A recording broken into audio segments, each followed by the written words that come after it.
The morning started like every other since Daniel's death. Silence, coffee gone cold, and the wind sliding across the empty pasture. Evelyn Hart stood at her kitchen window, watching 2 trucks crawl along the dirt road that cut through her 40 acres. Men in orange vests climbed out, unfolding tripods and metal rods that glinted in the sun. She thought at first they were county workers checking the lines. But when one of them drove a stake into the soft earth right beneath her fence, something tightened in her chest. She stepped outside, her boots crunching against the frost. "Morning," she called. "You boys lost." The taller one, with a clipboard and an impatient smirk, didn't look up. "Survey work, ma'am." "You're fine."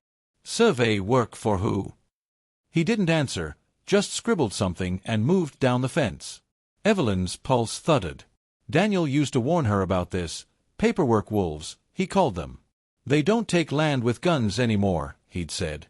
"They take it with signatures." By noon, the markers had multiplied like weeds. Bright ribbons fluttered across her field. Days later came the low hum of machinery, then the hollow pounding of posts. A fence, new, metal, wrong, began cutting through her pasture like a scar. She drove to the county clerk's office, clutching her deed. The clerk, a young woman with pink nails and a tired smile, tapped her keyboard and shook her head. "Our records show the boundary ends right here." She pointed to a map where Evelyn's property had shrunk by a dozen acres. "That's not possible," Evelyn whispered. "My husband measured it himself." "I'm sure it's just old data, ma'am. Happens all the time." That night, unable to sleep, Evelyn walked the fence with a flashlight. The machines were gone, the ground raw and cold. Then the beam caught something, a small wooden marker half buried in dirt. She brushed the mud away. Her breath caught. Carved into the wood were numbers she knew by heart. Lot 218, E. Hart. Evelyn straightened slowly, the wind pulling at her coat. Somewhere beyond the fence, a hammer struck once, then stopped. She didn't sleep at all after that. By spring, the sound of construction had become part of the wind, steady, invasive, impossible to ignore. Evelyn stopped walking to the fence altogether. It wasn't hers anymore, not in the eyes of the world. But when a letter arrived bearing the embossed seal of Oak Hollow Estates Homeowners Association, she felt her throat tighten. The meeting was to discuss a property dispute. Marla Givens greeted her with a handshake that felt like a performance. The woman was everything Evelyn wasn't: polished, perfumed, wrapped in pastel silk. Her nails, the color of champagne, never stopped moving as she spoke. "Mrs. Hart, I'm so glad you came. We all respect your history with this land." "My ownership," Evelyn corrected softly. Marla's smile didn't flinch. "Right. Of course. But records show a transfer years ago. The developers acquired the parcel fair and legal." She turned a glossy binder toward Evelyn, displaying signatures Evelyn had never seen. Evelyn studied the pages, her husband's name scrawled in perfect imitation, dates that didn't align. "That's not Daniel's handwriting," she said. Marla's tone cooled. "Perhaps memory plays tricks after loss." The words landed like a slap. Evelyn closed the binder. "What do you want from me?" "Peace," Marla said, leaning back. "An agreement. The HOA is prepared to offer compensation, generous, given the circumstances." She slid an envelope across the table, its weight insulting. Evelyn didn't touch it. "And the NDA?" Marla blinked. "Standard protection. We wouldn't want confusion spreading through the community." Later that night, Evelyn sat across from Noah Reyes, a young attorney who still believed fairness was possible. He frowned at the papers. "It's fraud, but they'll bury you in appeals. My advice: take the deal, stay quiet, or gather proof." Evelyn met his eyes. "Proof takes time." He hesitated. "Time's the one thing they don't think you have." That made her smile, a small, secret curve of the lips. She signed the agreement the next morning, her pen steady. The community cheered the end of the dispute, never noticing the old woman walking her fields with a camera slung over her shoulder. Each week, she recorded everything: trucks arriving, walls rising, children playing where her husband's corn once grew. She spoke little, watched much. By the time the last roof was nailed, Evelyn had more than memories. She had evidence and patience. 2 years passed like a slow burn. Oak Hollow Estates rose from the soil, rows of identical homes with trimmed hedges and motion lights that blinked all night long. The air smelled of paint and fertilizer, not hay.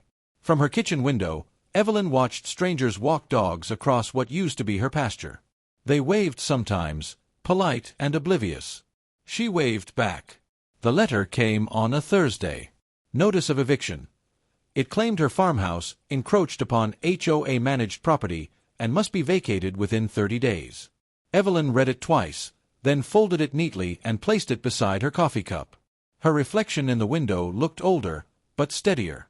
When she arrived at the clubhouse, the room glittered with artificial warmth, lemon candles, polished tables, portraits of the first founding residents. Marla Givens stood at the head, the same smile stretched thin over the years. "Mrs. Hart," Marla said, gesturing to a chair. "We've been patient, but this situation has become untenable. You understand, it's nothing personal." Evelyn set a leather folder on the table. "Then you won't mind a little paperwork." Marla frowned. "I beg your pardon." Noah Reyes entered quietly behind her, carrying a stack of copies. His voice was calm, precise. "This is the original deed to the entire tract of land comprising Oak Hollow Estates, recorded in 1989, under Daniel and Evelyn Hart." He opened it carefully, the paper yellow with age. It was never sold, subdivided, or transferred. The room shifted, a murmur, then silence. Marla gave a brittle laugh. "That can't be right. The developers sold what they never owned," Noah interrupted. "Section by section. Plot by plot." His tone grew sharper as he read, the numbers unfolding like a verdict. Evelyn watched faces pale, board members glancing at one another, a builder's jaw tightening, a homeowner whispering, "What does that mean for us?" When Noah finished, he closed the folder and slid it toward Marla.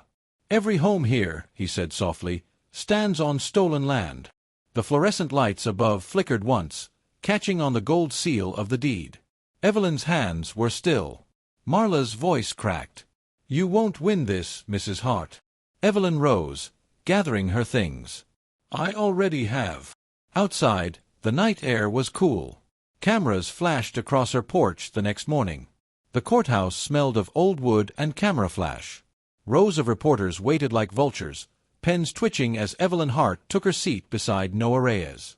The world had finally noticed her, not as the quiet widow from the edge of town, but as the woman who had unbuilt a neighborhood.